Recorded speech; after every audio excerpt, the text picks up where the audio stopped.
What if your touch could heal the broken? Not just bodies, but souls caught between worlds. Dr. Valentina Neves thought she was just a gifted trauma surgeon until the day a mysterious patient with mismatched eyes flatlined on her table, whispered words in a language she shouldn't understand, and revealed the truth. She inherited a power that threatens the cosmic balance between heaven and hell.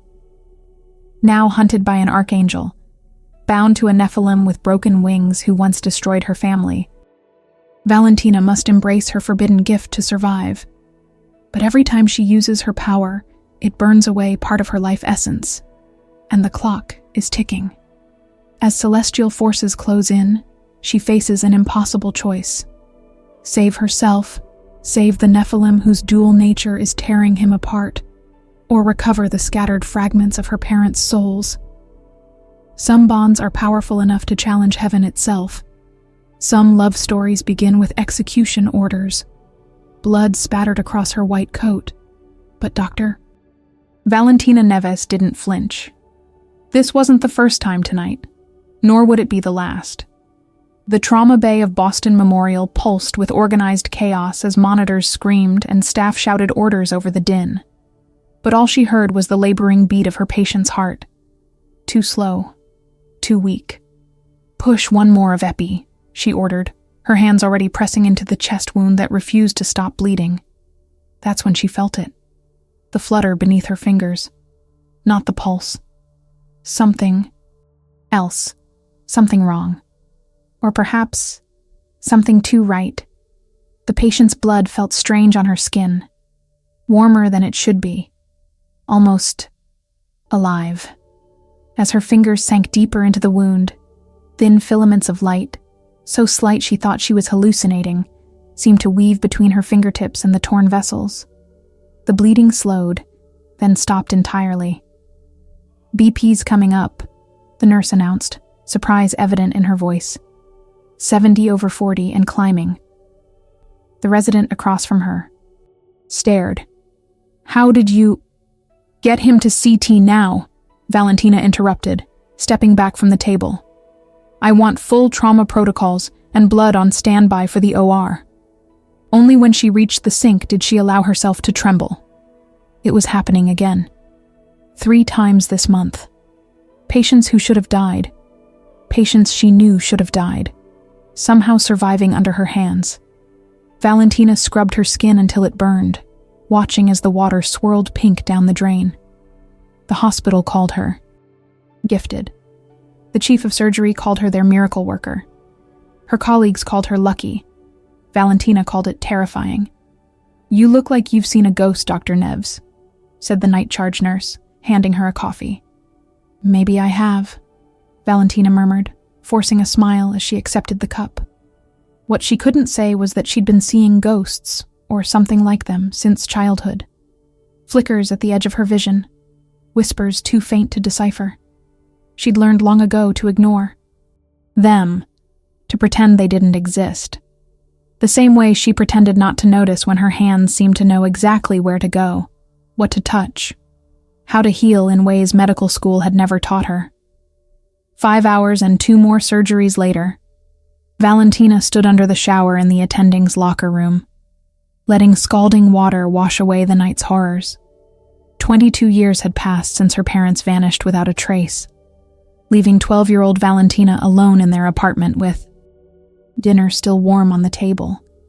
Sometimes, she wondered if she'd imagined her entire childhood, the whispered conversations behind closed doors, her mother's hands that seemed to glow when she tended Valentina's scraped knees, the strange symbols hidden throughout their home. The only tangible proof was the small birthmark on her left wrist, a pattern like interlocking threads that her mother had called their family signature. Her pager shrieked from the bench. Another trauma rolling in. Valentina dressed quickly and ran toward the emergency department. She was halfway there when the hospital lights flickered. Once, twice. Then darkness flooded the corridors, emergency generators kicking on with a low hum. But in that brief blackout, she'd seen something impossible. The entire hallway had been bathed in soft blue light coming from nowhere. Multiple casualties incoming. the trauma coordinator announced as Valentina pushed through the doors. 5-car pileup on the expressway, first victim arriving now. Paramedics rushed in with a stretcher, the patient partially obscured by equipment, and the medical team swarming around him. Male, approximately 30 years old, impaled through the chest with metal debris, called out the paramedic. BP tanked en route, lost pulse twice. No ID, found at the scene but wasn't in any vehicle. Valentina approached the gurney and felt the air around her change, become heavier, charged with something like electricity before a storm. The hair on her arms stood on end. "Chest looks like it went through a meat grinder," muttered the resident, cutting away the tattered remains of a black shirt. Jesus, how was he still alive? But Valentina couldn't respond. She was frozen, staring at the patient's face. Despite the blood and trauma, he was eerily beautiful. Features too perfectly proportioned, skin almost luminescent beneath the harsh hospital lights. His eyes were closed, dark lashes against pale cheeks. Then she saw the wound, a jagged hole where a metal rod had punctured just left of his sternum, narrowly missing his heart. The strange thing wasn't the wound itself, but what was happening around it. The veins visible beneath his nearly translucent skin pulsed with alternating light and darkness, like lightning and shadow fighting for dominance. No one else seemed to notice. "Dr. Neves?" The resident's voice sounded distant. "Should we intubate?" Before she could answer, the patient's eyes flew open. One was silver blue, so bright it seemed to emit its own light. The other was pitch black, with just the barest ring of amber at its edge. Both fixed on Valentina with terrifying recognition. His hand shot out, fingers wrapping around her wrist, precisely over her birthmark. Pain seared through her arm, hot as a brand. "Costurera," he whispered, the word somehow audible only to her. "Seamstress." Then his body convulsed violently, back arching off the gurney as monitors screamed their alarm. Blood fountained from his chest wound, spraying across Valentina's face and neck. "He's arresting!" someone shouted. But Valentina couldn't move. The man's grip remained locked around her wrist, and in her mind, impossible images flashed like a broken film. Wings, one charred black, one broken and bleeding. A doorway filled with light. Her mother's face, screaming. Her father reaching out to her. And this man, this patient, standing between them, his shadow stretching impossibly long behind him. "Filha, Della," he gasped, eyes rolling back. Her daughter. His hand fell away as he flatlined, the monitor's steady tone filling the room. In that moment, Valentina knew 3 things with absolute certainty. This man was not human. He knew who she was, and somehow, impossibly, he was connected to her parents' disappearance. "Starting compressions," the resident announced, moving to begin CPR. "No," Valentina said, her voice strange even to her own ears. "I'll take this one."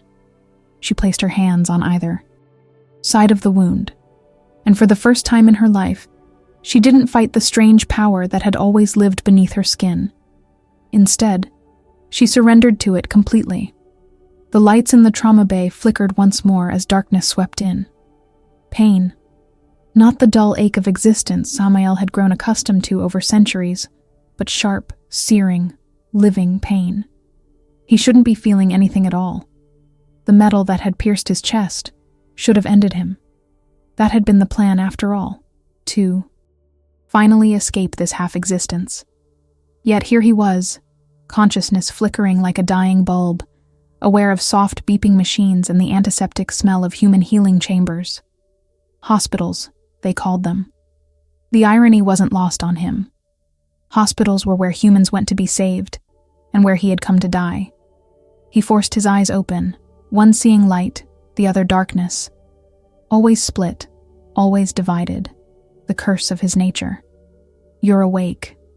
A woman's voice, familiar, yet not.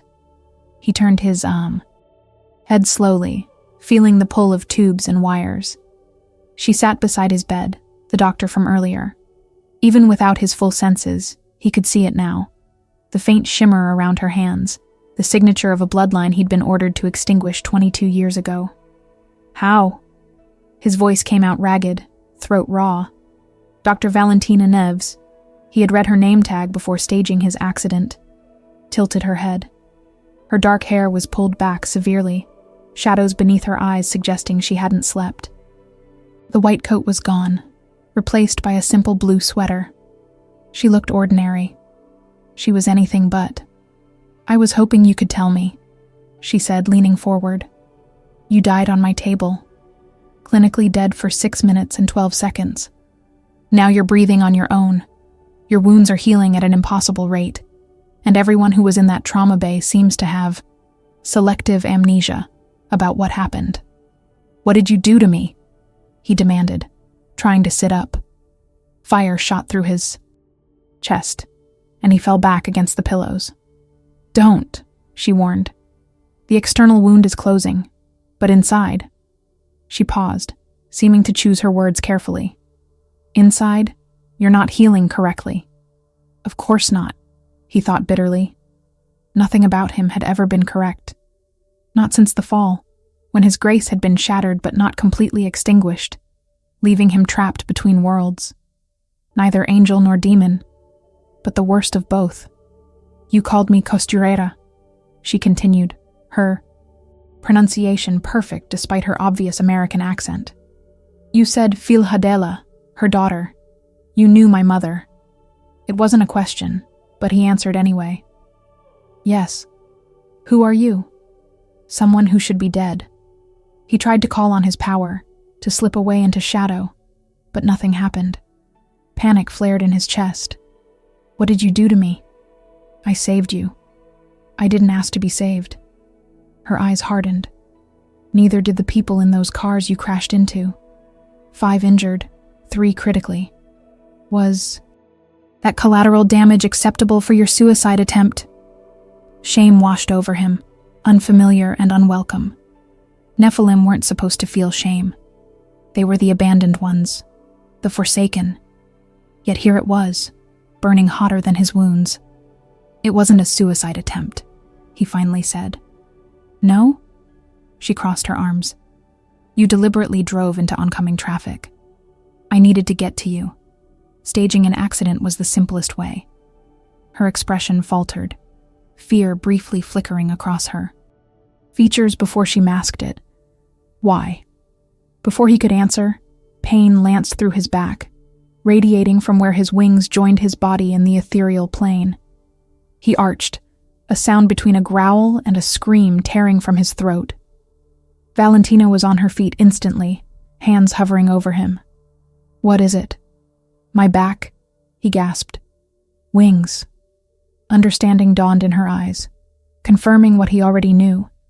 She could see more than ordinary humans. She moved behind him, pulling aside his hospital gown to expose his back. Her sharp intake of breath told him what he couldn't see.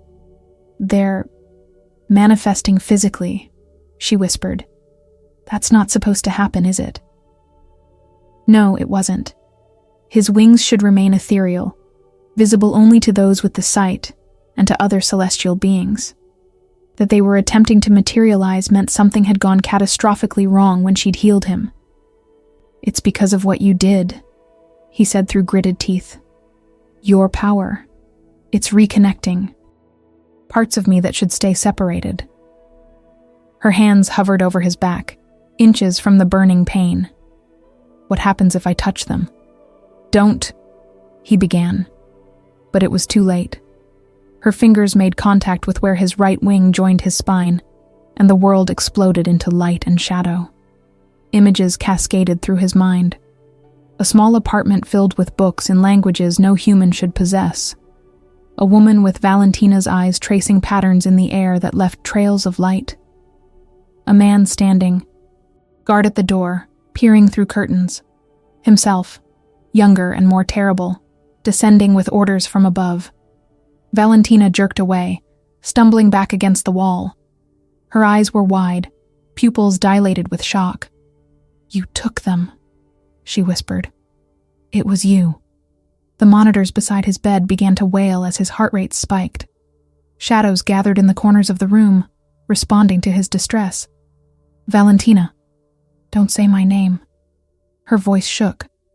What did you do to my parents? The door burst open as nurses rushed in, alerted by the alarms. Valentina stepped aside, her face a mask of professional detachment as she spoke to them. Patient experiencing tachycardia. I need 5 of metoprolol and... A nurse screamed, pointing at the shadows writhing along the walls, now impossible for even ordinary humans to ignore. Security breach! Valentina snapped with impressive calm. Initiate lockdown protocols. She pressed a code into the wall panel, and alarms began to blare throughout. The hospital. As the staff rushed to follow emergency procedures, she leaned close to him, voice pitched low. We're on the 5th floor. There are guards at every exit. Whatever you are, I will find out what you did to my parents. Don't try to leave. She straightened, addressing the room. Clear the floor now. Possible chemical agent. In the ensuing chaos, no one noticed her slip something into his IV line. As the drug hit his system, the shadows receded, and his consciousness began to fade. The last thing he saw was Valentina standing over him, her hands glowing faintly as she pressed them to his chest. I won't let you die, she said. Not until you tell me everything. As darkness claimed him, Samael felt something he hadn't experienced in eons. Fear. Not of death. He had been seeking that release. No. He feared what would happen when she learned the truth. That he hadn't merely taken her parents. He had been their executioner. Valentina's hands wouldn't stop shaking. She locked. Herself in the staff bathroom, splashing cold water on her face as memories that couldn't possibly be hers played on a loop behind her eyes. The man with mismatched eyes. Samael. A name that had appeared in her mind unbidden. Standing in her childhood living room. Her mother's face contorted in fear, then fierce determination. Her father stepping forward protectively. A blinding light. Screams. And then, nothing. Get it together, she whispered to her reflection. Dark circles shadowed her eyes. Her skin pale beneath her olive complexion. She hadn't slept in 36 hours. The hospital administration had written off the incident as a mass hallucination caused by an experimental anesthetic that had leaked into the ventilation system. A convenient explanation that everyone seemed eager to accept, rather than acknowledge the shadows that had moved of their own accord. Her pager buzzed. The lab with the patient's blood work. She'd run the tests herself, using equipment reserved for research and listing a false patient ID. Whatever Samael was, she couldn't risk others discovering him.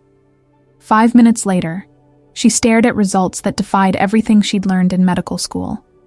His cellular structure was unlike anything she'd ever seen, almost crystalline in formation, with nuclei that appeared to contain not just DNA, but something else, something that refracted light in impossible ways. Dr. Neves? Valentina startled, closing the file quickly. Dr. Chen, the night shift. Supervisor, stood in the doorway. You're John Doe in 512. His chart says he's stable, but security reported an unauthorized visitor. Chen's eyes narrowed slightly. The description matches you. I've been monitoring him personally, Valentina said, forcing her voice to remain steady. He's a person of interest in an ongoing investigation. Boston PD asked me to keep it quiet. A lie, but one that worked. Chen nodded, though suspicion lingered in her eyes. They're transferring patients. From 5 due to the ventilation issue. Want me to arrange transport for him? No, Valentina said, too quickly. I mean, he's too unstable to move. I'll monitor him where he is. After Chen left, Valentina returned to Samael's room. The floor was eerily empty now, patients evacuated to other wings. Perfect for what she needed to do. He was awake, staring at the ceiling. The sedative should have kept him under for hours yet. Your drugs don't work on me, he said without looking at her. Not for long. Valentina approached cautiously. maintaining distance from the bed. "What are you?" "You know what I am." His voice was stronger now, the rasp gone. "You've always known. They just made you forget." Something cold settled in Valentina's stomach. Who made me forget? Instead of answering, he turned his head to face her. His eyes had changed. The silver blue was brighter, almost incandescent, while the black seemed to absorb light around it. "Your parents weren't supposed to have a child," he said. "Costureras rarely do. The gift is passed through bloodlines, but it typically skips generations. Having a child, especially one with potential, made them targets." Her heart hammered against her ribs. Targets for what? Both sides, above and below. A human who can mend what's broken in celestial beings. His mouth twisted in a bitter smile. "That's too dangerous to allow." "You're talking about angels and demons," she said flatly. "You expect me to believe that?" "I don't care what you believe." He shifted, wincing slightly. "But your hands tell a different story. You've been healing what shouldn't be healed your whole life, haven't you? Patients who should have died. Wounds that should have been fatal." The monitors beside his bed beeped steadily. His vital signs impossibly normal for someone who'd been clinically dead just 24 hours earlier. Because of what she'd done. Because she'd reached into his chest cavity and felt the torn tissues knitting together beneath. Her fingers, guided by instinct, she'd always attributed to medical intuition. "What happened to my parents?" she asked, her voice barely audible. Samael's expression shifted, something like regret crossing his features. "I was sent to remove them. They were breaking rules that have existed since creation. Mending Nephilim. Creatures that were never meant to be whole." "Nephilim," she repeated. The word felt strangely familiar on her tongue. "Half angel, half demon. Like you." "Not exactly." His, gaze dropped to his hands, where veins pulsed with alternating light and darkness beneath his skin. We're what happens when an angel falls without fully becoming demonic. Caught between realms. Abominations, according to both sides. And my parents were helping you. It wasn't a question. Not me specifically. Others like me. Your mother could repair the damage, ease the constant war between our dual natures. It's forbidden. The eternal conflict within us is our punishment. Valentina, stepped closer despite herself, medical curiosity momentarily overriding fear. "Is that why you're back? Your wings are trying to materialize? Because I somehow affected that balance?" A shadow passed over his face. "When you healed me, you didn't just mend physical damage. You started reconnecting parts of my essence that have been severed for centuries." His voice dropped lower.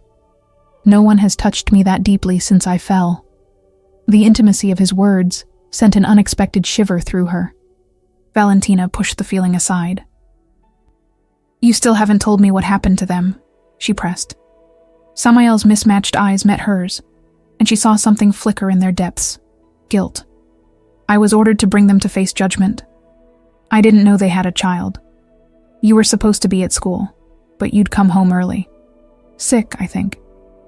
They hid you when they sensed me coming." The memory surfaced with painful clarity. The stomach flu, her mother picking her up from school, tucking her into wide bed with a cool cloth on her forehead. The whispered argument between her parents that afternoon.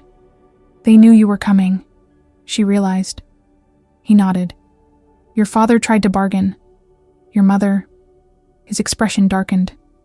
"She fought, used her gift as a weapon, started unmaking me." His hand moved unconsciously to his chest, where beneath the hospital gown lay the wound that should have killed him. "She nearly succeeded. But you won." Bile rose in Valentina's throat. "No one won that day." Samael's voice hardened. "When Celestials came to collect them, your mother did something desperate. She used the last of her power to hide you completely. Not just physically, but from supernatural detection.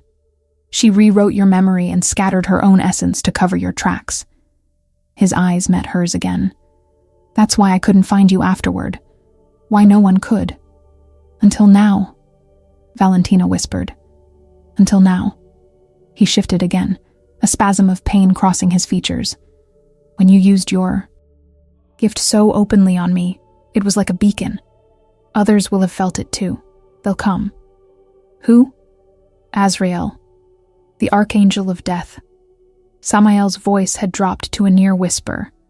He's the one who ordered your parents' removal. He's the one who will come for you. As if summoned by the name, the lights in the room flickered. A cold draft swept through the closed windows, carrying the scent of ozone and something else. Something ancient and dry, like dust in forgotten tombs. Samael's monitors began to wail as his heart rate spiked. He struggled to sit up, face contorted in pain. He's here, he gasped. You need to run. Now. Instead of fleeing, Valentina moved toward him, an inexplicable certainty guiding her. She placed her hands on his chest, feeling the chaotic rhythm beneath her palms. What are you doing? He demanded. I don't run, she said, her voice steadier than she felt. And I need answers only you can give me. The scent of ozone grew stronger. The shadows in the corners of the room retreated as if burning away. Valentina made her decision. With swift, precise movements, she disconnected Samael from the monitors and IV. Can you walk? She asked. Not fast enough. His eyes were fixed on the door, where light had begun to seep through the cracks around its frame. We won't make it. We will. Determination hardened her voice as she helped him to his feet. Because you're going to tell me exactly what happened to my parents. The light around the door intensified, wood beginning to splinter as pressure built from the other side. Samael's hand closed around her wrist, his grip surprisingly strong. Your gift, he said urgently. Use it. Not to heal, to hide. I don't know how. Yes, you do. His mismatched eyes bore into hers. It's in your blood. The door began to crack open, golden light spilling into the room like liquid fire. Instinct took over. Valentina pressed her palm against Samael's chest where the wound had been, her other hand reaching for the birthmark on her wrist. Something electric surged through her veins, a sensation like threads being pulled taut from her core to her fingertips. Think of a place, she whispered urgently as golden light flooded the room. Somewhere safe. Samael's eyes widened in surprise, but he nodded. His hand covered hers, skin burning hot against her own. Images flashed through her mind. A cabin surrounded by pine trees, mountains in the distance, isolation. The door shattered inward in a blaze of light that should have blinded her, yet somehow didn't.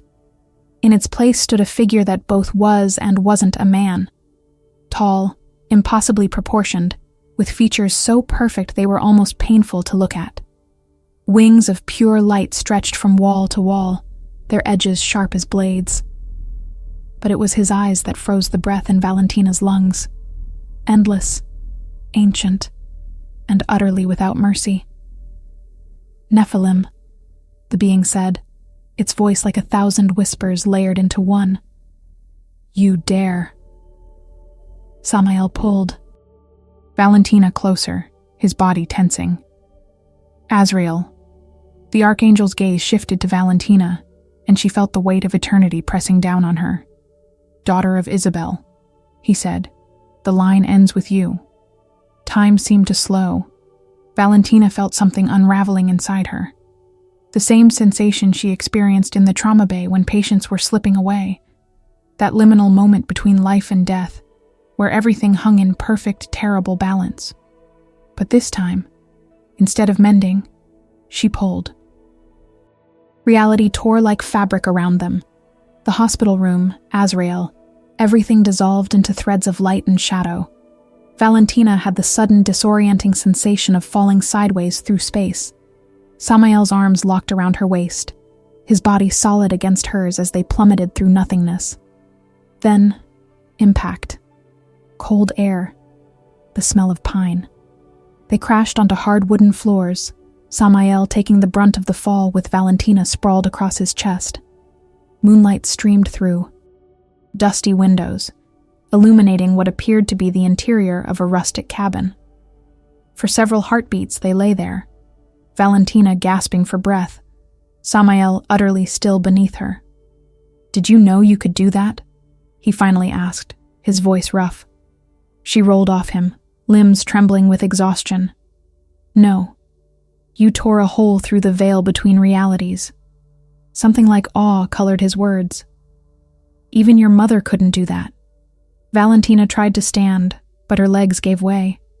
She slumped against the nearest wall, suddenly aware of a warm wetness on her upper lip. Blood. Her nose was bleeding. Samael pushed himself up with visible effort, the veins in his arms pulsing with that strange alternating light and darkness. He moved toward her, kneeling despite the obvious pain it caused him. "The first time always costs the most," he said, offering a handkerchief that seemed to materialize from nowhere. Valentina took it, too exhausted to question. "Where are we?" "Northern Montana. A safe house of sorts."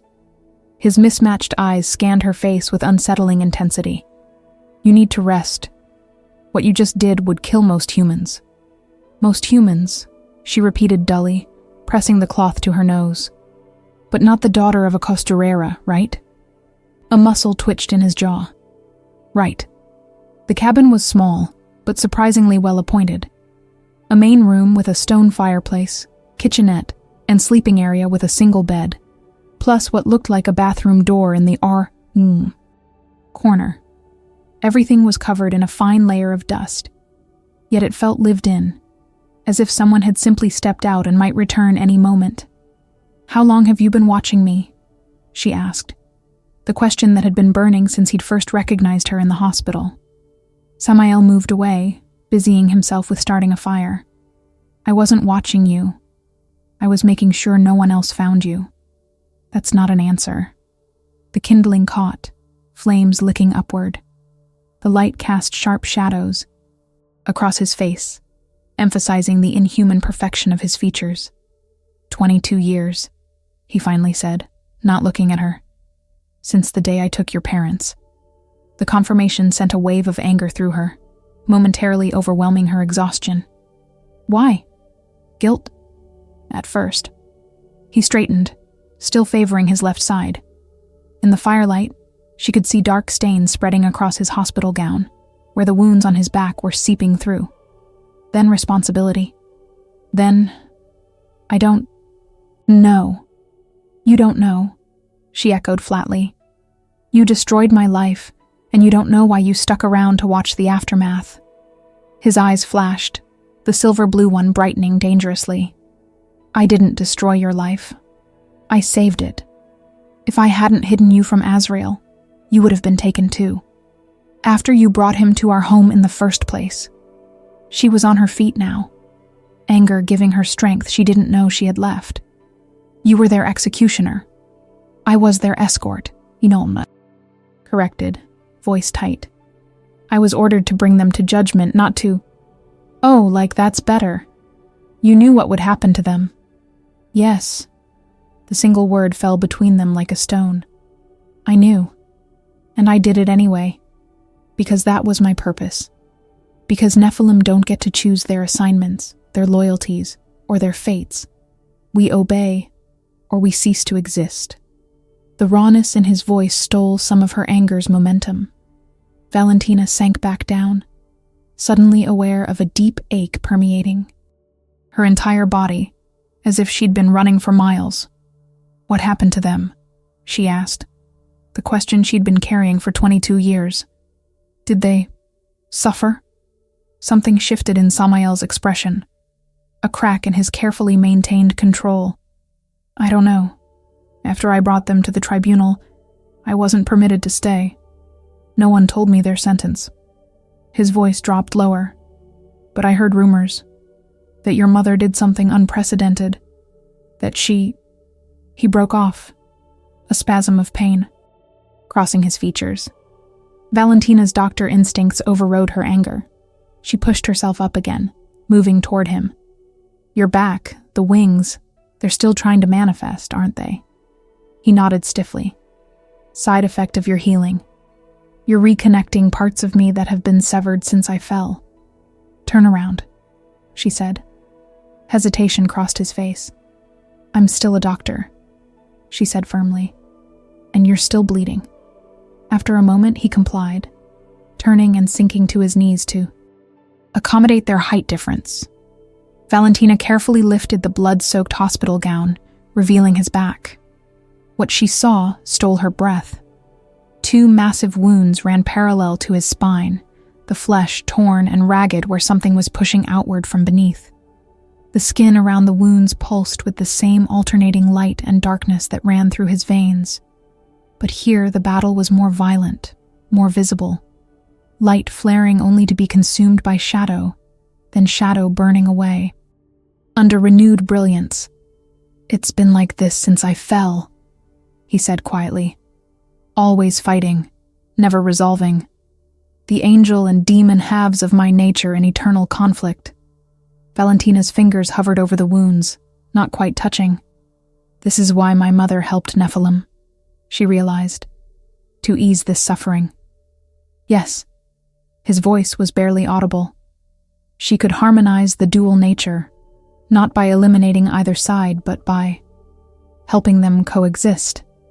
It was heresy of the highest order. Understanding dawned like a cold sunrise. Because angels and demons aren't supposed to find peace, the war is the point. He nodded. Her fingers brushed the edge of one wound, and Samael's entire body went rigid. A sound escaped him. Part pain, part something else entirely. Don't, he warned, voice strained. Not unless you plan to finish what you started. And you can't. It would drain you completely. Valentina withdrew her hand, suddenly aware of the intimacy of the moment. At least let me bandage these properly. She found first aid supplies in the bathroom, along with clean clothes folded in a chest of drawers. When she returned, Samael had moved to sit on the edge of the bed, his posture unnaturally straight. As she worked, cleaning and dressing the wounds, questions tumbled through her exhausted mind. But one pressed forward with particular urgency. How did you find me now after all this time? Samael was silent so long she thought he might not answer. Then, I didn't. You found me. When that bus crash victim came into your ER last month, the one who should have died but walked out 3 days later, it sent ripples through the veil. I knew it had to be Isabel's daughter. So I arranged our meeting. By driving into traffic, she said flatly, nearly killing innocent people. Shame flickered across his face. I made sure the impact would be survivable. I needed to see if it was really you. And I needed to warn you. About Azrael. Yes. His mismatched eyes met hers. But I didn't know you'd heal me. I didn't know you'd forge a connection between us. Now he can track us both. The weight of his words settled over her like a shroud. Valentina finished bandaging in silence, her mind racing despite her exhaustion. Rest, Samael said, reading her expression. The Archangel can't find this place immediately. We have until morning at least. And then what? He didn't answer, which was answer enough. Valentina woke to sunlight streaming through. Dusty windows and the smell of coffee. For a disorienting moment, she thought she was in her apartment, that the previous day had been a particularly vivid nightmare. Then the ache in her muscles reminded her otherwise. She was on the cabin's single bed, covered with a worn quilt she didn't remember pulling over herself. Across the room, Samael stood at the small kitchenette, his back to her. He'd changed from the hospital gown into dark jeans and a loose black shirt that hung open at the back, revealing her bandage work. You carried me to bed, she said, her voice rough with sleep. He didn't turn. You collapsed mid-sentence. I thought it better than leaving you on the floor. Valentina sat up, taking inventory of her body. The bone-deep fatigue had receded to a manageable level, but her head throbbed, and her hands trembled slightly.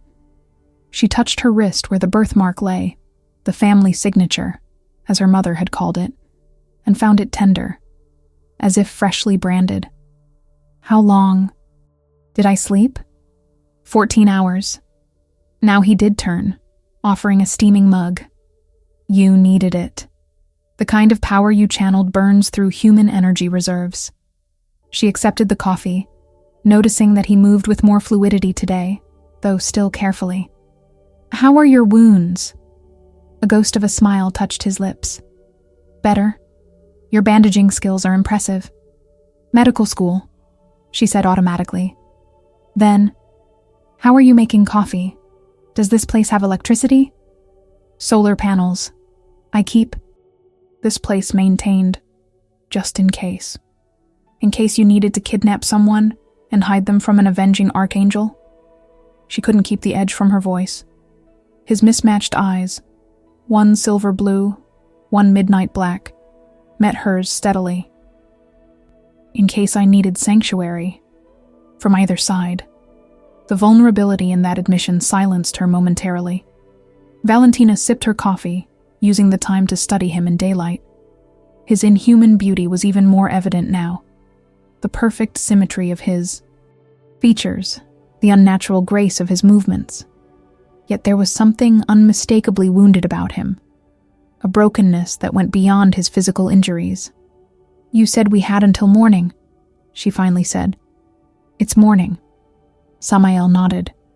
We need to move. But first, he reached into a drawer and pulled out a small leather-bound book, placing it on the bed beside her. This was your mother's. Valentina's heart lurched. She placed her mug down with unsteady hands and lifted the book. It was a journal, the leather worn smooth with handling, its pages yellowed with age. A thin cord was wrapped around it, tied in an intricate knot that seemed to shift slightly under her gaze. How do you have this? She gave it to me, before. He looked away. She said if anything happened to her, I should make sure you received it when you were ready. Anger flashed through her. And you decided that would be after 22 years? I decided it would be when you started actively using your gift. He corrected. The knot is sealed with her power. It wouldn't have opened for you before now. Valentina examined the knot more closely. It did seem to respond to her scrutiny, loosening slightly as her fingers hovered over it. What's in it? I don't know. The seal prevents anyone but bloodkin from opening it. He turned back to the kitchenette, giving her privacy. But I suspect it contains answers I can't give you. With trembling fingers, Valentina untied the knot. It came apart with surprising ease, as if recognizing her touch. The book fell open to a page marked with a pressed flower, a forget-me-not. Its blue petals faded but still recognizable. Her mother's handwriting filled the pages, elegant and precise. My dearest Valentina, if you're reading this, then what I've feared has come to pass. They've found us. I've prepared for this possibility since you were born, knowing that a Costurera with a daughter of equal or greater potential would never be left in peace. First, you must know that everything we did was to protect you. The gift in our bloodline is rare and dangerous, not the healing itself, but what it represents. We can mend what was broken by divine decree. We can reconcile opposites. We can rewrite the established order. Your father and I helped those caught between worlds, the Nephilim, the fallen who weren't fully corrupted, souls trapped in liminal spaces. This work is forbidden because it undermines the eternal division between light and dark that gives the celestial powers their purpose. Tears blurred Valentina's vision. She blinked them away, unwilling to miss a single word.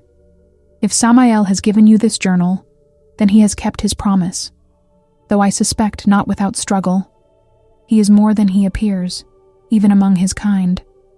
Trust him, but never fully.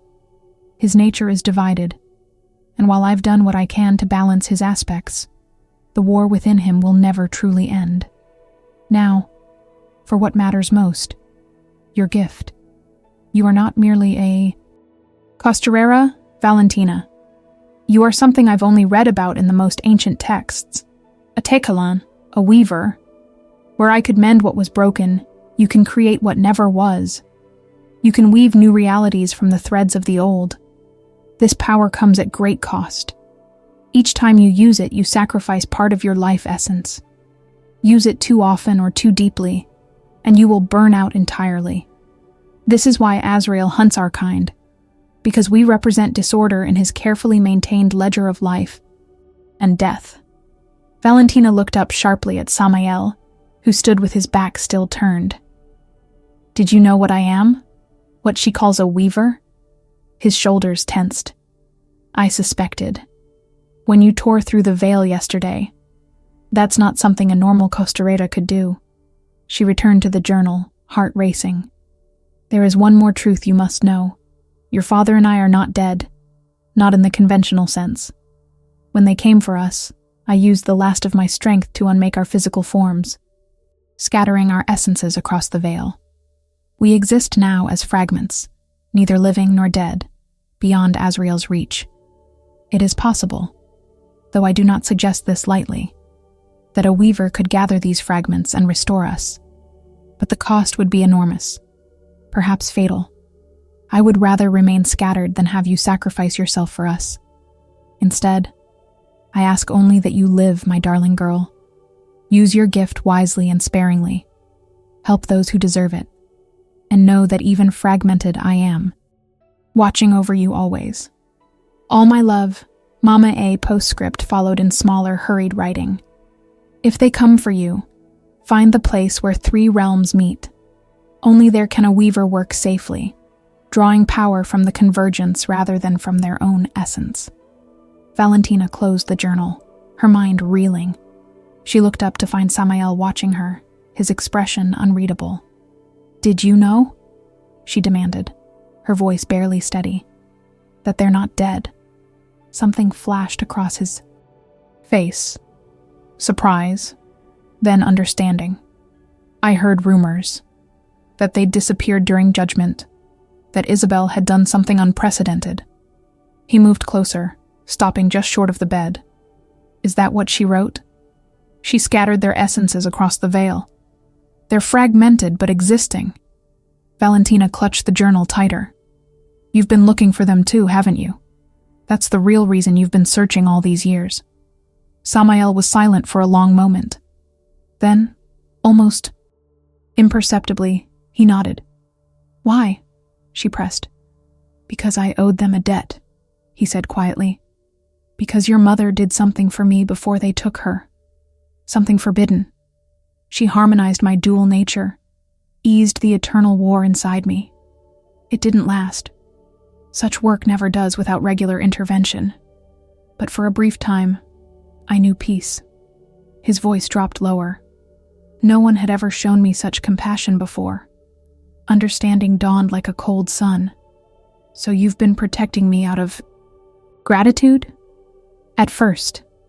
His eyes met hers, one bright as heaven, one dark as hell. But 22 years is a long time, even for my kind. I watched you grow up from afar. Saw you struggle, survive, thrive despite everything. Watched you become a healer in your own right. Something shifted in the air between them, a tension that hadn't been there before. We need to move, he said abruptly, turning away. Azrael can't track us directly to this location, but he'll be searching in ever-widening circles. We have hours at most. Valentina rose from the bed, tucking the journal securely into the pocket of her scrubs. Where can we go that an archangel can't follow? Your mother mentioned a place in her journal, didn't she? His back was to her again, but she could see the tension in his shoulders. A convergence of realms. Yes, but she didn't say where to find it. I know of one such place, he said. It's not far from here, actually. A reason I chose this location for my sanctuary. Valentina stepped closer to him, close enough to feel the unnatural heat radiating from his body. Why would you tell me this? Help me? If I'm a weaver, and I could potentially restore my parents, they would reveal what I did. He finished for her, finally turning to face her. Bring the full wrath of both above and below down on me." His expression was resigned. Perhaps that's justice.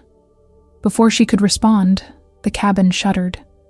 Dust rained down from the rafters as a low, resonant hum filled the air, like the vibration of an enormous bell. Samael's eyes widened.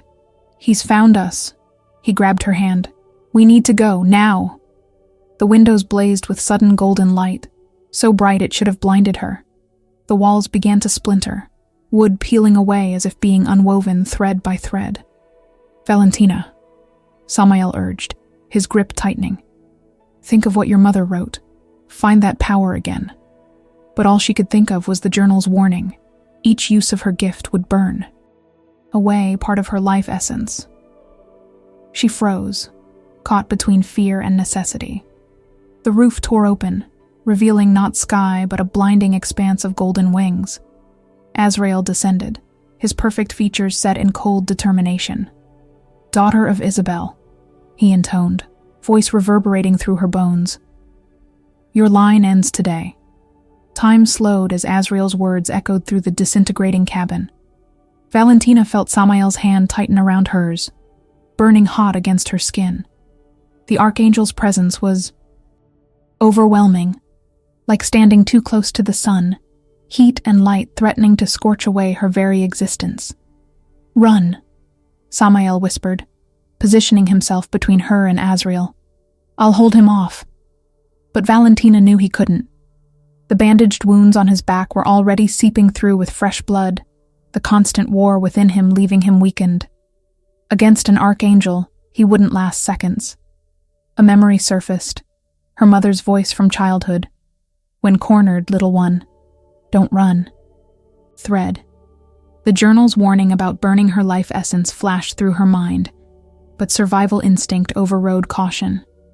Valentina closed her eyes, focusing not outward as she had in the hospital, but inward, to the core of her being where something had awakened. There, she felt it, like countless filaments extending from her center to her fingertips, connections to a vast, invisible web. She wasn't seeing with her eyes, but with something else, something deeper. The world around her became a tapestry of interwoven realities, and she could see the loose threads, the places where the fabric thinned. "What are you doing?" Azrael's voice cut through her concentration, sharp with alarm. Valentina opened her eyes to find both Samael and the Archangel staring at her. Something had changed in her vision. She could see faint, luminous lines connecting all things, patterns within patterns. And there, just behind Azrael, a weakness in the tapestry, a place where realities brushed against each, other like overlapping veils. "Hold on to me," she told Samael, gripping his arm tightly. "Valentina," he began, but she was already pulling at the threads she could now see, unraveling the weak spot, widening it. Azrael lunged forward, golden wings filling the space where the cabin had stood. "You cannot escape fate, Weaver." Valentina tugged harder, feeling something tear inside her with each pull, a draining sensation like blood loss, but deeper. The weakness split open, revealing darkness. Beyond. "Jump!" she cried, dragging Samael toward the opening. They fell together through the tear in reality, Azrael's furious cry following them as the opening sealed behind them. This time, the sensation wasn't of falling sideways, but of sinking downward, as if plunging through layers of heavy liquid. Impact came suddenly, hard ground beneath them, the smell of earth and decay filling Valentina's lungs. Every cell in her body screamed with exhaustion. Something warm trickled from her nose and ears. Blood. "Where?" she tried to ask, but speaking sent pain lancing through her skull. Samael was beside her instantly, cradling her head. "Don't try to talk. You're burning out." His voice seemed to come from very far away, though his face hovered just above hers. "What you just did, it took too much. Your mother was right about the cost." Darkness edged Valentina's vision, not the comforting darkness of sleep, but something colder, more final. She fought against it, struggling to focus. They were in some kind of underground cavern. Phosphorescent fungi clung to stone walls, casting an eerie blue-green glow over everything. The air was thick and stale, as if it hadn't been disturbed for centuries. The underneath, Samael explained, seeming to read her confusion. A pocket realm between worlds. Not hell, but adjacent. A place forgotten by both sides. With effort, Valentina turned her head. Beyond Samael lay a vast cavern stretching into darkness, its ceiling lost in shadows. Strange formations hung from above. Not stalactites, but what looked like roots from massive trees, their ends glowing with the same phosphorescence as the fungi. Safe? She managed to whisper. From Azrael, temporarily. He can't cross directly into this realm. Samael's expression was grim. But that's not our most urgent problem. He gently wiped blood from her face with his sleeve. The tenderness of the gesture contrasted sharply with the fear in his eyes. "You're dying," he said bluntly. "Weaving takes life force. You've used too much, too quickly, without proper training." Valentina knew he was right. She could feel it. A hollowness spreading through her, as if parts of her were simply ceasing to exist. The cold was creeping inward from her extremities, her heartbeat becoming increasingly erratic. "The journal," she gasped. 3 realms. Understanding dawned in Samael's mismatched eyes. "The convergence point, where you can draw power from the realms instead of yourself." He nodded. "It exists, but it's deeper in the underneath. I don't know if you'll survive the journey." Valentina tried to sit up and failed, her muscles refusing to obey. No choice. With surprising gentleness, Samael lifted her into his arms. The motion caused him obvious pain. She could feel warm blood from his back wounds seeping through his shirt against her arm. But his grip remained steady. "This is my fault," he said, as he began walking deeper into the cavern. "I should have stayed away from you. Let you live your life in ignorance. Then I'd never know truth." Speaking was becoming increasingly difficult. "About them. About me." His jaw tightened. Truth isn't always worth the cost. They moved through the strange underground landscape in silence, broken only by their breathing and the occasional distant drip of water.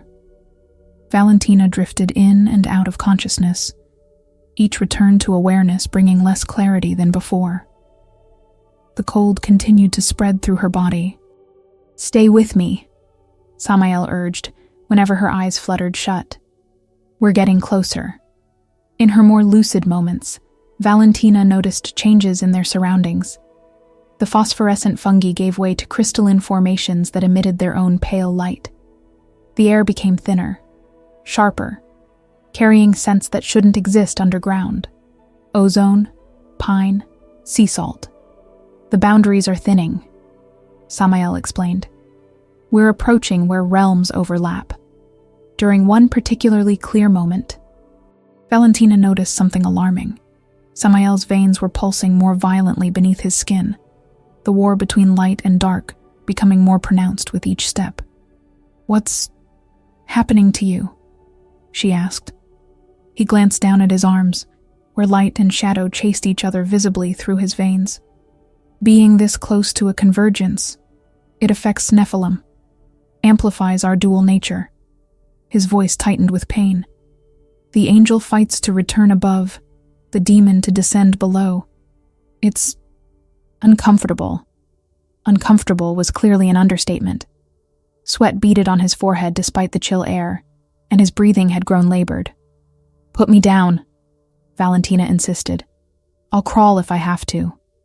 "No." The word was sharp, brooking no argument. "We're almost there. I can feel it." They passed through a narrow fissure in the rock, emerging into a vast circular chamber unlike anything Valentina had ever seen. The floor was a perfect mirror, reflecting not their own images, but what appeared to be stars. The ceiling opened to a night sky that couldn't possibly exist underground. Most striking of all was what stood at the chamber's center, a massive tree with 3 distinct sections. 1/3 had bark of gleaming silver and leaves that shimmered like moonlight. Another third was charred black, its branches twisted and gnarled, yet somehow still alive. The final third was ordinary wood, bearing green leaves and small white flowers. Heaven, hell, and earth, Samael whispered. Growing as one. The convergence. He carried her to the base of the tree, setting her down gently where the 3 different root systems intertwined. The moment Valentina's back touched the convergence point, warmth flooded through her frozen limbs. It's working, Samael said, relief evident in his voice. The convergence is stabilizing you. Valentina's mind cleared as strength gradually returned to her body. The hollow feeling receded, though she still felt profoundly drained. How did you know to find this place? Samael sank down beside her, his own strength seemingly diminished now that the immediate crisis had passed. Rumors, legends among my kind, places where the boundaries blur are rare but not unique. And Azrael, will he find us here? Eventually. Samael leaned back against the tree, wincing as his wounded back made contact. But not quickly. The convergence masks our presence to some degree. In the strange, otherworldly light of the chamber, Valentina studied him more carefully. His condition was deteriorating. The constant battle in his veins had accelerated, becoming visible even through his clothing. His breathing was shallow, face drawn with pain. Being here is killing you, she realized. The convergence is pulling your dual nature apart. A bitter smile touched his lips. Ironic, isn't it? The very place healing you is destroying me. He shook his head. It doesn't matter. Once you've recovered enough strength, you can weave your way back to the human world. You'll be safe there, at least for a while. And leave you here to die? No. The certainty in her own voice surprised her. Why not? After what I did to your family, you've spent 22 years trying to make amends, she interrupted. And my mother. Valentina hesitated, then reached for the journal still tucked in her pocket. She wrote that she helped you, harmonized your nature. That's why you were looking for my parents, isn't it? Not just guilt, but hope they could help. You again. Samael was silent for a long moment. Yes, he finally admitted. The peace she gave me. It was the only time since my fall that both sides of me weren't at war. It didn't last, but the memory of it. His voice trailed off. Understanding dawned like a pale sun. You've been in pain all this time. Constant, unrelenting pain.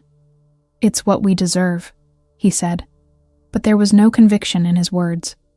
Nephilim are abominations, neither angel nor demon, rejecting the natural order.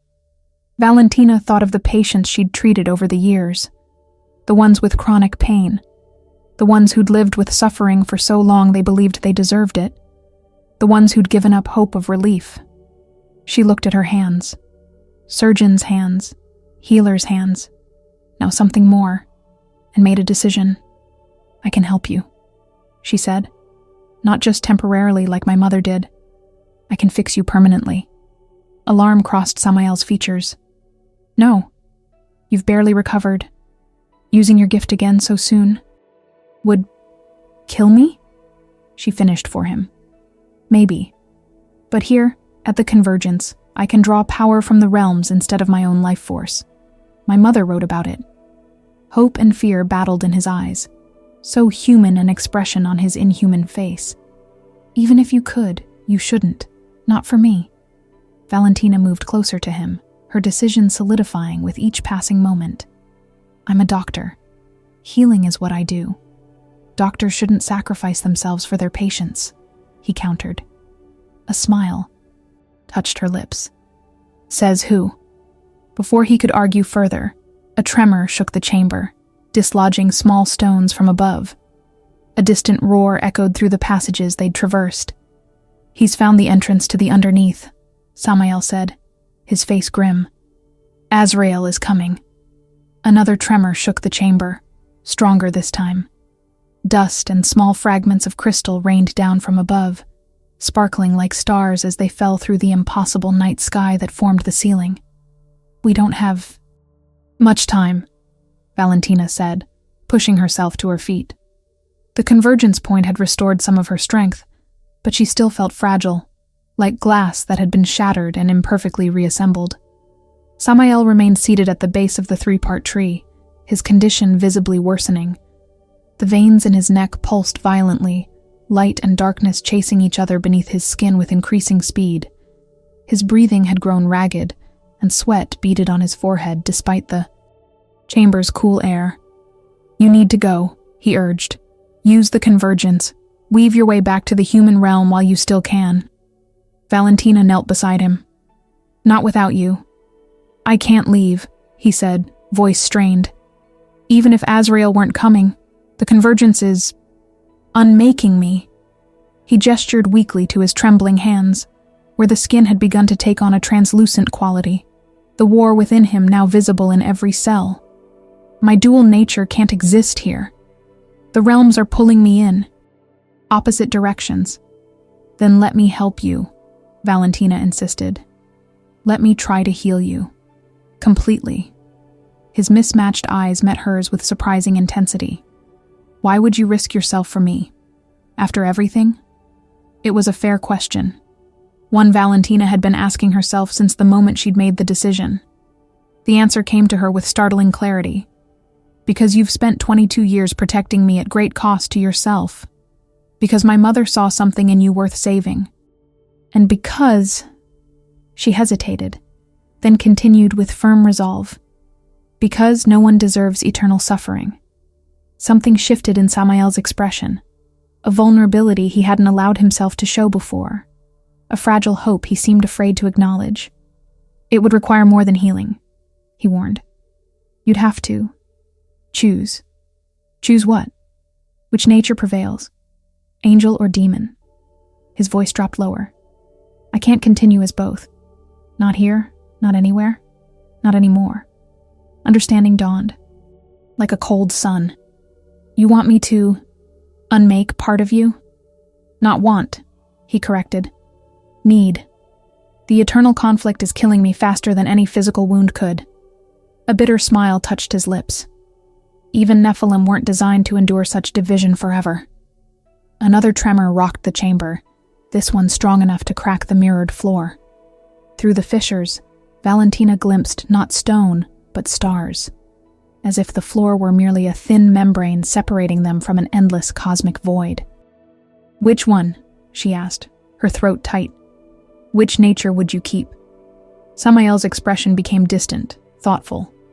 For centuries I've hated both. The angelic side that abandoned me, the demonic that corrupted me. His gaze returned to her face. But seeing you, a healer who refuses to give up even on someone like me, I think I know now. Before he could continue, a deafening roar echoed through the chamber. The entrance they'd come through blazed with golden light, too bright to look at. Directly. He's here, Samael breathed, struggling to rise and failing. You have to go, now. Instead of fleeing, Valentina positioned herself between Samael and the approaching light. Tell me what to do. How do I help you? You can't fight an archangel, he protested. I'm not planning to fight. She turned back to him, her decision made. I'm planning to heal. Quickly, Samael. How? The urgency in her voice seemed to cut through his resistance. Place your hands on either side of my face. See the threads of my being. They'll be visible to you here at the convergence. Then, choose which to strengthen, which to sever. Valentina knelt before him again, cupping his face between her palms. The moment they touched, the world around her transformed. Her normal vision fell away, replaced by an intricate web of gleaming filaments extending from Samael in all directions. Two distinct patterns were visible within him. One radiant silver blue, reminiscent of starlight. The other deep, crimson black, like cooling embers. The patterns weren't simply alongside each other. They were interwoven, tangled, each thread fighting for dominance over its counterpart. "I see it," she whispered.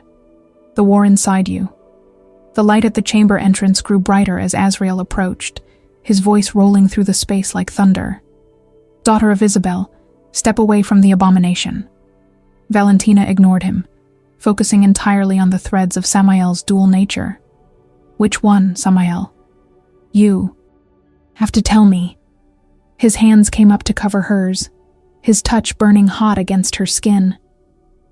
Through their connection, she felt his answer before he spoke it aloud, felt centuries of pain, of division, of longing for something he'd only briefly experienced through her mother's intervention. "The light," he said, his voice barely audible. "Let me return to what I was before the fall."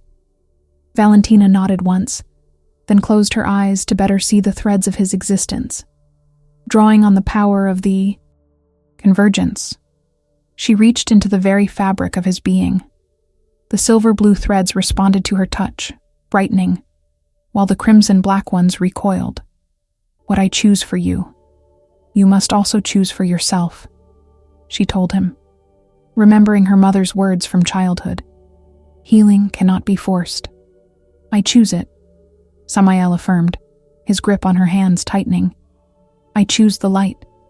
The chamber around them shuddered as Azrael entered, his true form too vast for the space, too radiant for mortal eyes.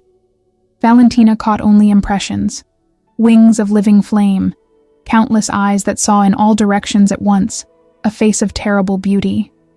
"Stop!" the archangel commanded, his voice shaking the very foundations of the realm. But Valentina had already begun the unmaking.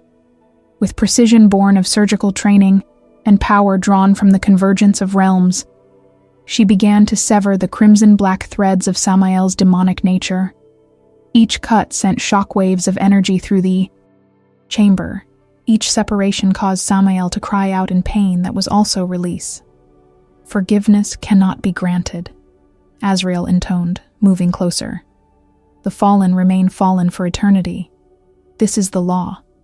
"Some laws are meant to be broken," Valentina countered, not taking her eyes from her work, "especially those that mandate eternal suffering."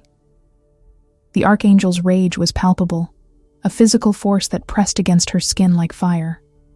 "You overstep, daughter of Isabel. The punishment will be severe." Samael shuddered violently as more of his demonic nature was severed, the removed threads dissolving into the air like smoke. His back arched in agony, a keening sound escaping his lips. "Hold on," Valentina urged him, her own strength beginning to waver despite the convergence's power. "We're halfway there." Through their connection, she felt his struggle, the temptation to cling to what was familiar, even if it was pain. The demonic threads fought back, attempting to reattach themselves each time she cut one. It was like performing surgery on a patient who kept bleeding faster than she could stitch the wounds. "I can't hold them all," she realized aloud. "They're too strong, too numerous." "Then let me help," came a new voice, familiar yet not. Valentina turned her head slightly, maintaining her connection to Samael. A shimmering figure stood beside her, only partially corporeal, a woman with Valentina's eyes and a gentle smile. "Mama?" she whispered, heart stuttering. In her chest, the apparition nodded. "I exist in fragments, as I told you. But here, at the convergence, I can briefly manifest." Her semi-translucent hand came to rest on Valentina's shoulder. "Let me guide you, Filha." With her mother's spiritual presence bolstering her, Valentina returned to the delicate work of unmaking. Together, they severed thread after thread of darkness while strengthening those of light, working with a synchronicity that transcended physical limitations. Azrael had drawn closer, his overwhelming presence just feet away. "Isabel," he acknowledged, his voice somewhat subdued. "You defy the natural order even in your fragmented state." "I uphold a higher order," Isabel's spirit replied calmly. "One of compassion and healing rather than rigid division." As the last of the demonic threads were severed, Samael's body began to transform. The midnight black of his right eye lightened, gradually matching the silver blue of his left. The veins beneath his skin ceased their violent pulsing, instead carrying a steady, gentle light. Most dramatically, from his back emerged 2 wings, not the broken, mismatched appendages Valentina had glimpsed in their shared vision, but whole, luminous wings of silver white. Samael gasped, his eyes flying open, both now the color of dawn sky. "I can feel it," he whispered in wonder. The silence, the peace. He looked at Valentina with an expression of such profound gratitude, it made her throat tighten. The war is over. Azrael's reaction was immediate and terrible. "What have you done?" he thundered, the chamber quaking around them. "You have remade a fallen. This violates the most sacred covenant." The archangel raised a hand blazing with divine fire, clearly intending to strike them down. But before he could release his wrath, Samael rose to his feet, wings unfurling to their full impressive span, and stepped between Valentina and the archangel. "She has not remade a fallen," Samael said, his voice carrying new resonance. "She has restored what was broken by choice, not decree. My fall was never complete, Azrael. You know this. I remained caught between worlds by my own division, my own inability to choose." Azrael hesitated, the fire in his hand flickering. "The covenant speaks of choice," Samael continued. "I have chosen to return to the light. Will you deny what the Creator granted to all beings? Free will?" A tense silence filled the chamber, as Azrael considered, his countless eyes shifting between them. Finally, the divine fire in his hand diminished. "The choice is acknowledged," the archangel conceded reluctantly, "but the consequences remain." His gaze turned to Valentina, cold and implacable. "The weaver has disrupted the balance. This cannot stand uncorrected." Isabel's spirit moved protectively closer to her daughter. "You will not harm her, Azrael." "I must maintain the order," he insisted. "A price must be paid." Before anyone could respond, the convergence tree at the center of the chamber began to glow with increasing intensity, its 3 distinct sections pulsing in perfect harmony. From within its trunk emerged a sound like distant chimes, a melody that seemed to speak directly to their minds rather than their ears. The archangel went utterly still, listening.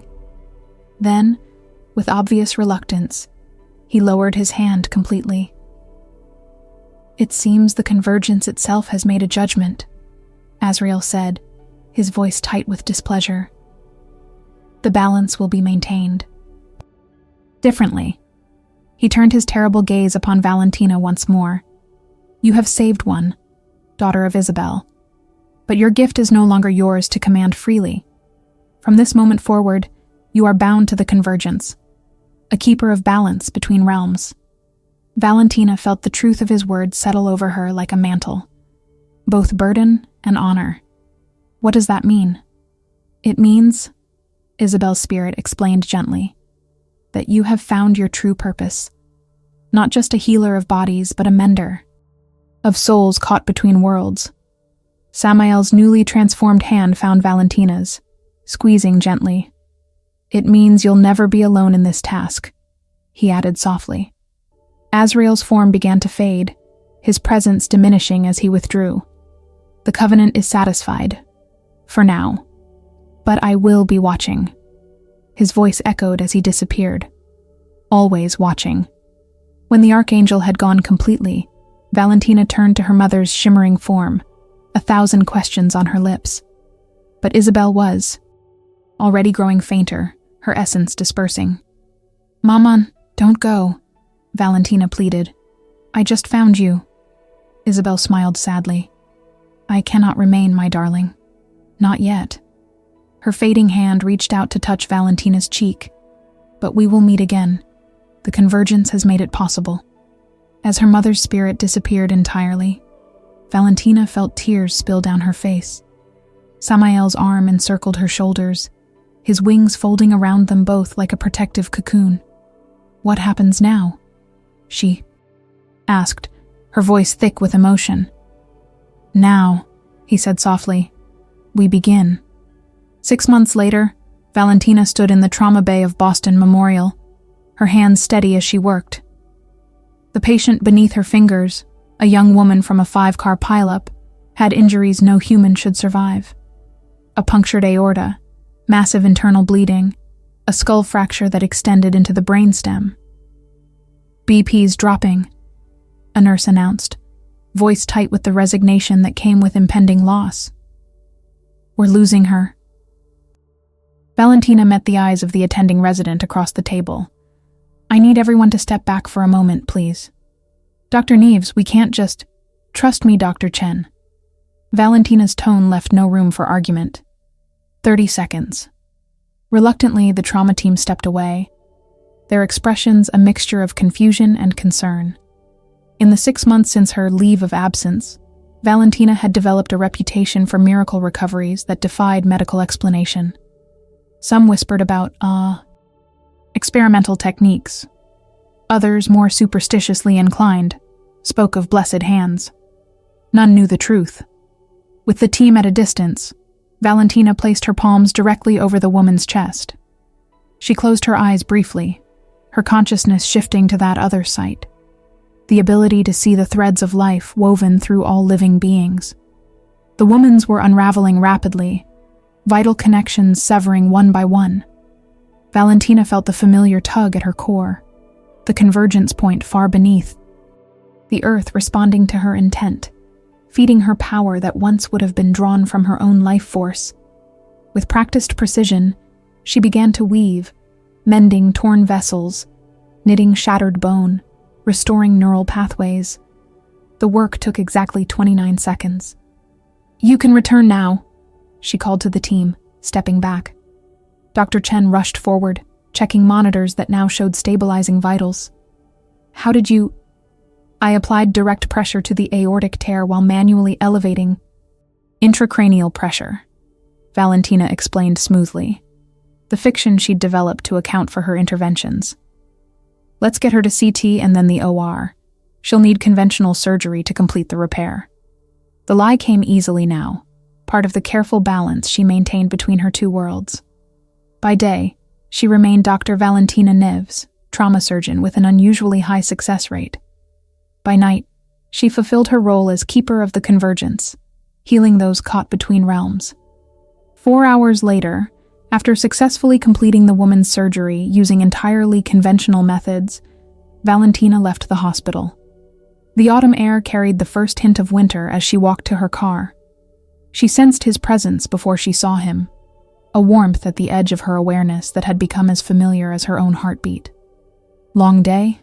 Samael asked, materializing beside her. In his transformed state, he could pass for human with effort.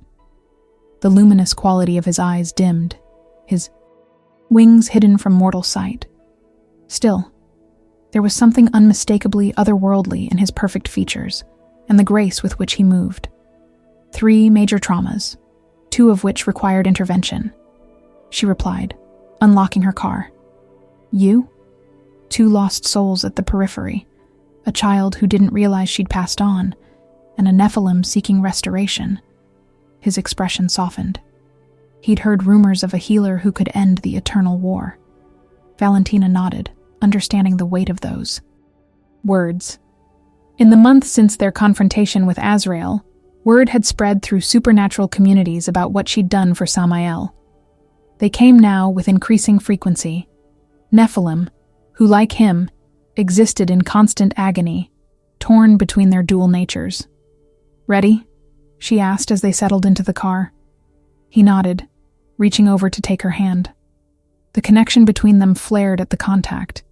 Not just emotional, but something deeper, a bond formed in the moment she'd remade him. They drove in comfortable silence to the outskirts of the city, to a small property Valentina had purchased with the inheritance that had mysteriously appeared in her account after her disappearance. The modest house sat on several acres of wooded land, isolated enough to provide privacy for their unusual visitors. More importantly, beneath it lay an entrance to the underneath, one of several passages to the convergence that had revealed themselves to Valentina since accepting her role as keeper. As they walked from the car to the house, Samael's wings manifested, stretching gloriously in the fading light. No longer broken or mismatched, they shimmered with soft silver radiance, a physical manifestation of his restored nature. "We have visitors waiting," he said, gesturing toward the house where warm light spilled from the windows. Inside, two figures sat in the living room, a thin man with haunted eyes and a teenage girl whose form occasionally flickered like a faulty hologram. Both looked up expectantly as Valentina and Samael entered. "Dr. Neves," the man said, rising shakily to his feet. "Thank you for seeing us." Valentina smiled warmly. "Marcus, Elena, I'm glad you came." Marcus, a physics professor who'd had a near-death experience that left him stranded between realms, neither fully alive nor dead, twisted his hands nervously. "The doctors say my body is failing. The coma is deepening. And I can't seem to move on," added Elena, the ghost of a girl who died in a house fire 2 years earlier. "I'm fading, but not going anywhere. That's why we're here," Valentina assured them, setting down her bag. "Shall we begin?" The four descended to the basement, where an ordinary-looking cellar door opened to reveal not storage space, but a stone passageway illuminated by the same phosphorescent fungi Valentina had first seen months ago. The path had become familiar through frequent use, a 15-minute walk that ended at the Chamber of Convergence. As always, entering the chamber filled Valentina with a sense of homecoming. The 3-part tree at its center had grown more magnificent with time, its branches extending further toward the starry void above. The mirrored floor, once cracked by Azrael's presence, had healed itself, reflecting not just the stars above but occasionally glimpses of other realities. "Beautiful," Elena whispered, her ghostly form becoming more solid within the chamber's unique energies. "It is," Valentina agreed. "And it's here that we can help you both." She directed Marcus to sit at the base of the tree where the 3 root systems intertwined, heaven, hell, and earth growing as one. Elena, being incorporeal, simply hovered nearby. Samael took his position on the opposite side of the tree, his wings fully extended.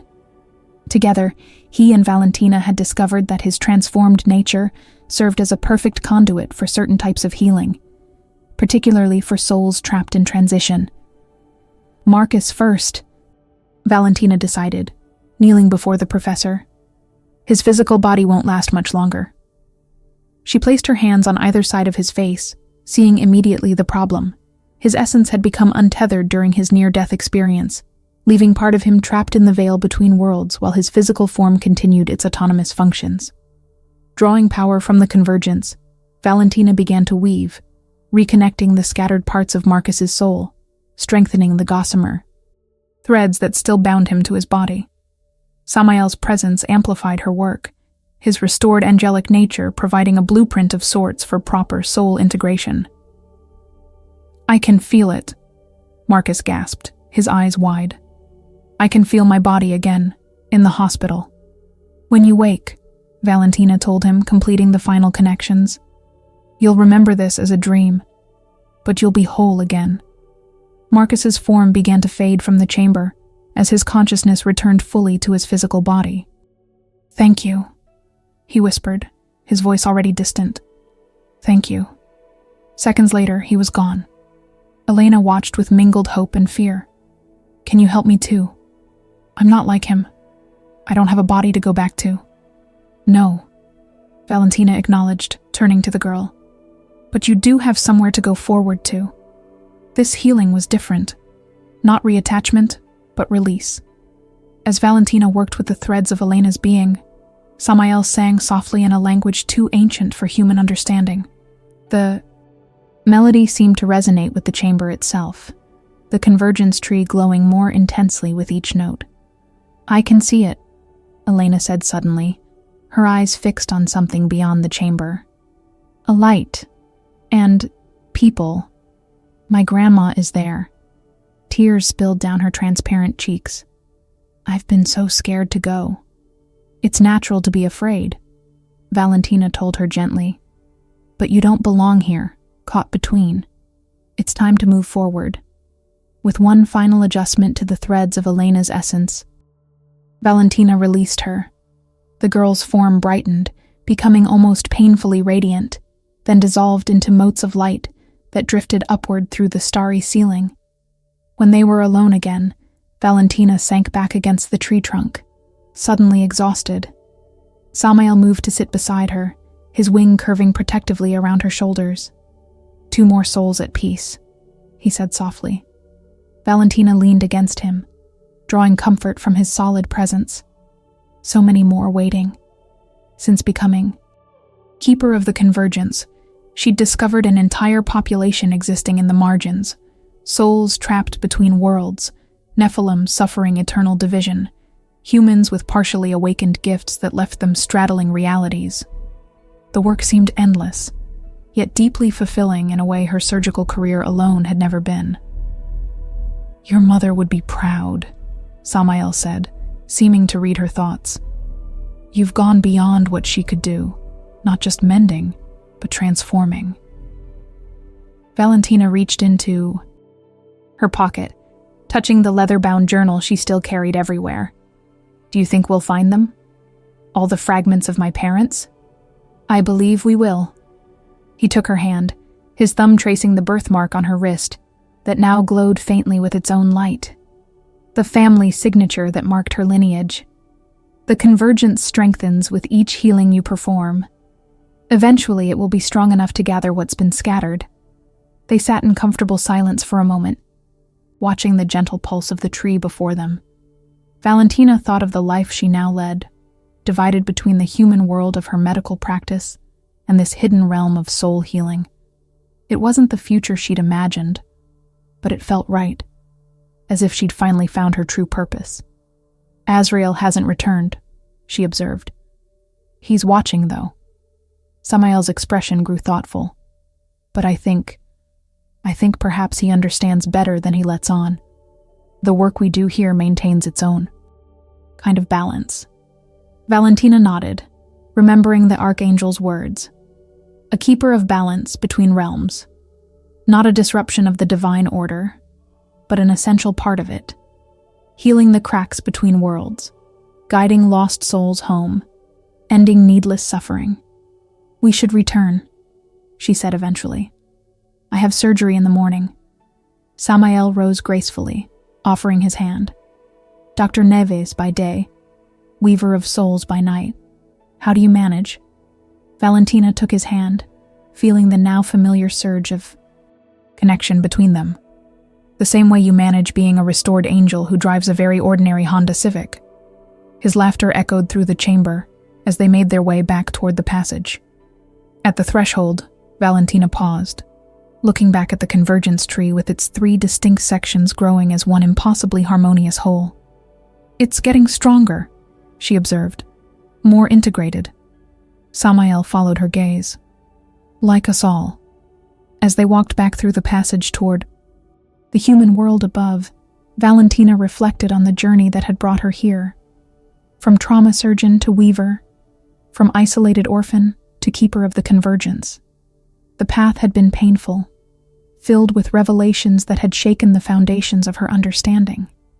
Yet here she walked, hand in hand with the being who had both shattered and ultimately restored her life, doing work that healed wounds far deeper than any scalpel could reach.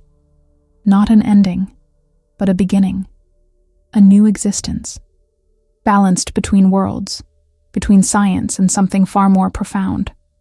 Ahead, the light of the human world beckoned. Behind, the glow of the convergence pulsed like a heartbeat. And Valentina Neves, daughter of Isabel, costurera and weaver, surgeon and healer, stepped confidently forward, finally at peace in the knowledge that she belonged to both. In the end, isn't healing always an act of rebellion against what seems inevitable? Valentina's journey reminds us that sometimes the most profound transformations occur when we refuse to accept the boundaries that divide us, whether those divisions exist between worlds within ourselves, or in the relationships we forge. When faced with cosmic laws that mandate eternal suffering, she chose compassion over compliance, understanding over judgment. What would you risk to end someone's suffering? How far would you go to rewrite a destiny that seems unalterable? Perhaps the most powerful gift isn't the ability to mend what's broken, but the courage to see beyond the brokenness to the wholeness that might be possible. In a universe that insists on eternal divisions, sometimes the greatest act of defiance is to create harmony where none existed before. If this story touched your heart or sparked your imagination, please take a moment to like, share, and subscribe for more tales that explore the boundaries between light and darkness, healing and harm, destiny and choice. Your support allows us to continue weaving stories that challenge what we think we know about the cosmic order and our place within it.